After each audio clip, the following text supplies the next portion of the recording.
Hey friends, if you wish to add a checkbox to Google Sheets, then please watch this video. I will guide you through the procedure. Now it's very easy.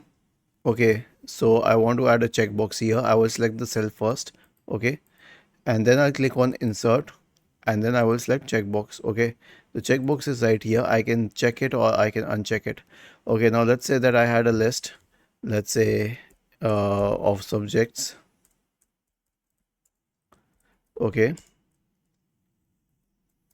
and okay, so I can create multiple checkboxes here. I will simply select these, click on insert and then check boxes. This is how I can insert multiple checkboxes, because usually people need what do we say, checkboxes for multiple tables, and this is a very easy process. Now some may say that it's occupying a lot of space.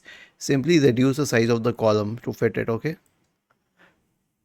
and you can also draw a table around it, so you can simply make a table like this.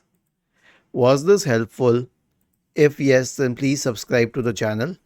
If not, then let us know in the comment section of the video on how we could help you further. Thank you for watching this video and have a nice day.